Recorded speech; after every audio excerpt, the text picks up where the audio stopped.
I didn't tell her that I was going to share this with you, so I hope she doesn't mind. One day she had a vision. She was holding a luggage. She was outside, and behind her was a plane and palm trees. She said I was there, and so we began to play tug of war with her luggage. Luggage and trips, yeah, that's me. She said I won, and then she woke up. She didn't know what it meant, but she prayed and asked God, what does it mean? But she still didn't get the answer until I called her. I was already here in Hawaii, and she was a few months from going to the Philippines. And this would have been her last trip because she planned on staying there. She didn't want to be in Seattle anymore due to personal reasons, but then that changed. When I talked to her, I told her, Lola, God said you will come live with me in Hawaii to help me take care of my baby. Then it clicked. She understood her vision. She understood it because she was in tune with God. Amen. She has that relationship with Him. That when it clicked, it was clear. Without a doubt, she knew she will come to live with us in Hawaii. And this leads to my third point. Visions reveal future events. Just like Lola's vision showing her what is to come, God was showing Pharaoh what he is going to do. Verses 25 to 31 says, I'm going to read it again. And Joseph said unto Pharaoh, the dream of Pharaoh is one. God has shown Pharaoh what he is about to do. The 7 good kind are 7 years, and the 7 good years are 7 years. The dream is one. And the 7 thin and ill-favored kind that came up after them are 7 years. And the 7 empty years blasted with the east wind shall be 7 years of famine. This is the thing which I have spoken unto Pharaoh. What God is about to do, he showed unto Pharaoh. Behold, there come 7 years of great plenty throughout all the land of Egypt. And there shall arise after them 7 years of famine. And all the plenty shall be forgotten in the land of Egypt, and the famine shall consume the land. And the plenty shall not be known in the land by reason of that famine following, for it shall be very grievous. See, we are truly blessed today. Because not only God showed Pharaoh what he is going to do in their time, God showed John, who wrote the book of Revelation, what is going to happen in the end times. Knowing this, we can be prepared. And this leads me to my fourth point. Visions guides us and reveals his will for us. Now that they know what's going to happen, Joseph boldly gives his recommendations, his counsel to Pharaoh. Imagine that, a slave telling the Pharaoh what he should do. That's awesome, church. Verse 33 to 37 says, Now therefore let Pharaoh look out a man discreet and wise, and set him over the land of Egypt. Let Pharaoh do this, and let him appoint officers over the land, and take up the 5th part of the land of Egypt in the 7 plenteous years. And let them gather all the food of those good years that come, and lay up corn under the hand of Pharaoh, and let them keep food in the cities. And that food shall be for store to the land against the 7 years of famine, which shall be in the land of Egypt. And the land perish not through the famine. And the thing was good in the eyes of Pharaoh, and in the eyes of all his servants. And another one of my favorite part of the story, verse 38, says, And Pharaoh said unto his servants, Can we find such a one as this, a man in whom the Spirit of God is? Let me read that again. And Pharaoh said unto his servants, Can we find such a one as this, a man in whom the Spirit of God is? God's will for us to be set apart from the world. Amen. Is the Spirit of God in you? Is it in you? Yes. Can people see it? Is His light shining through you? I can say that I can find more than one in this room. Thank you, Jesus. Hallelujah. That is something to be excited about, church. That means we're living. We're not dead like the world out there. Amen? Amen. In verse 39 it says, Pharaoh said unto Joseph, For as much as God has shown thee all this, there is none so discreet and wise as thou. And this brings me to my fifth point. Visions from God ought to be accepted and obeyed. This is awesome because Pharaoh is not a godly person, non-Christian, accepted and obeyed God's vision by putting Jesus in charge. He acknowledged that there is someone greater out there than he. And again, who is that, church? Jesus. Jesus. Amen. And to show that he was serious about putting Joseph in charge, we'll see it in verse 42. It says, Pharaoh took off his ring from his hand and put upon Joseph's hand, and arrayed him in vestures of fine linen, and put a gold chain about his neck. All these things, the ring, the fine linen, the gold chain, they all symbolize authority, power, honor, admission to the ruling class, etc. Imagine that. A slave put in high authority, second to Pharaoh, like second to their God. Amen. Because God was with him. Amen. Verse 43 says, And he made him to ride in the second chariot which he had. And they cried before him, Bow the knee. And he made him ruler over all the land of Egypt. Verse 44. And Pharaoh said unto Joseph, I am Pharaoh, and without thee shall no man lift up his hand or foot in all the land of Egypt. See, Joseph in turn accepted and obeyed, and he stepped into his calling as second in authority in Egypt. This is his new life. From a favorite son to being sold into slavery, to being put in jail, to highest position in Egypt. Under Pharaoh, of course. Sometimes the journey is not a smooth one, but we have to keep trusting God and continue walking in his ways. Now back to my story about Lola. Did she accept and obey? Yes. Well, she is here, so the answer must be right. Must be yes. Thank you, Jesus. And thank you, Lola, for your obedience. Now my last point. Visions, when followed, brings blessings.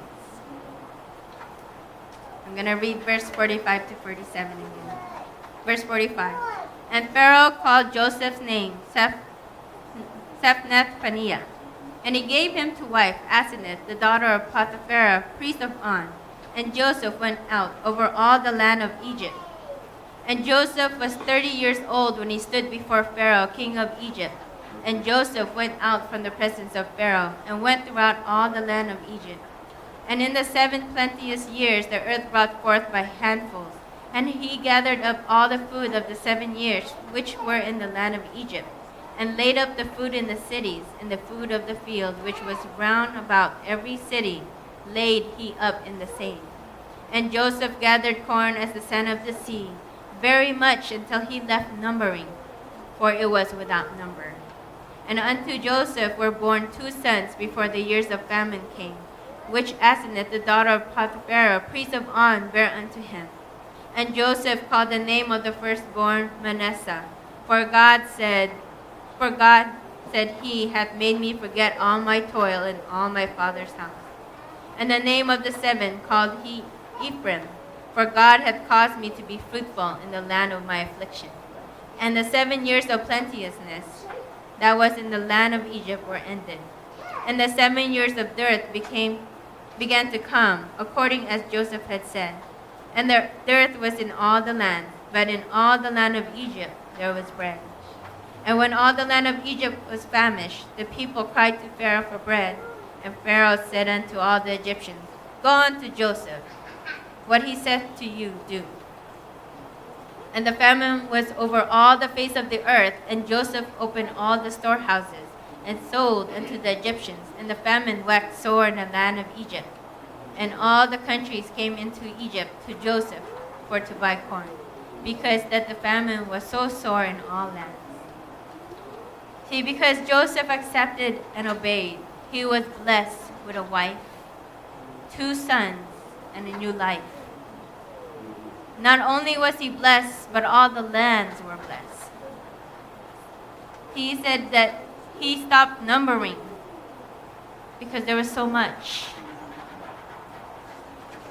And because Lola followed the vision, she is blessed with many things. The best one is joy. Not only Emily joy, but the true happiness that comes from God. The real joy. So let me wrap it up. My title is Vision. Very important sight into our new life. Joseph's vision when he was young made his brothers hate him and sell him into slavery and ended up in Egypt.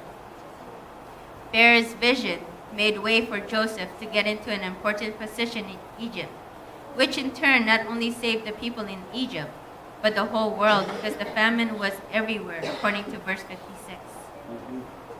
So this brings me back to Proverbs 29:18, where there is no vision, the people perish, but he that keepeth the law, happy is he. Another great example is our very own, our God.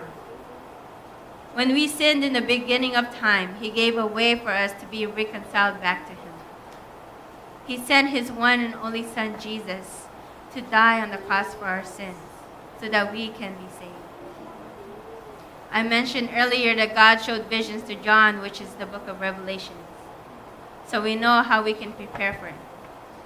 John 14 says, Jesus saith unto him, I am the way, the truth, and the life. No man cometh unto the Father but by me. If you don't know Jesus yet, the time is now, church. Yes. The end times is not a joke.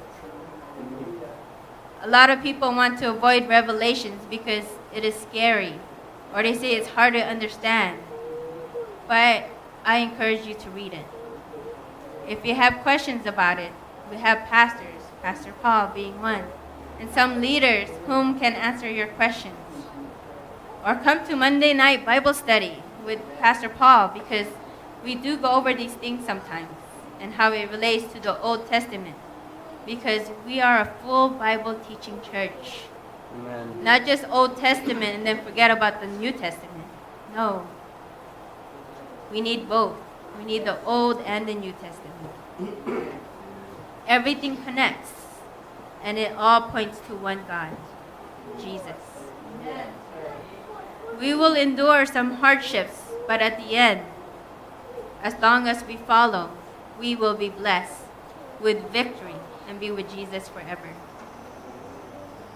There's so much stuff and studies and sermons you can find about visions online or anywhere. But I feel this is the part of vision that God wants us to know tonight. And before I end my message tonight, I want you to look at some photos.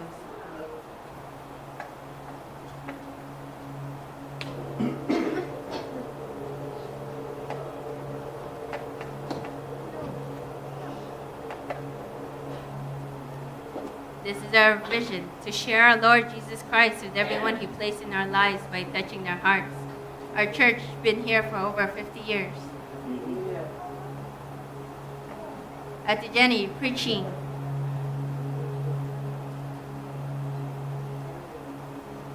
One of our outreaches, Feed the Need. Our first disciple class, the 12.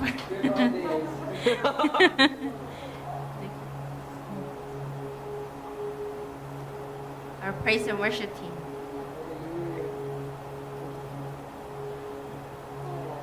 Our Ilocano ministry.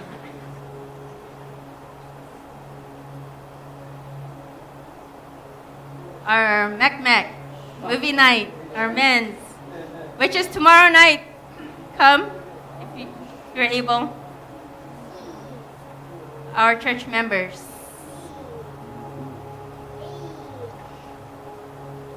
women's ministry.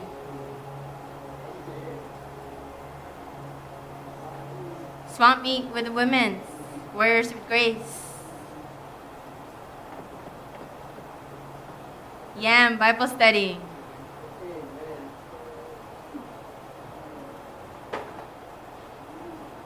Our Yam's mission trip.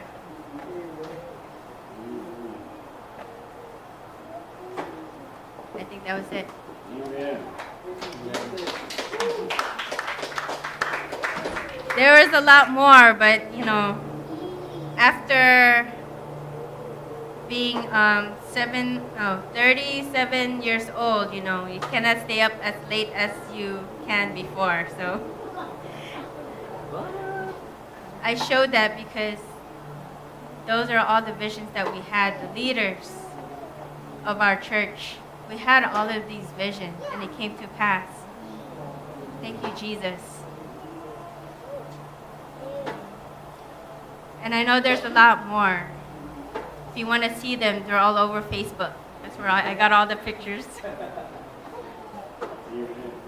So after studying this, I'm blessed to be a part of MEC with an awesome vision.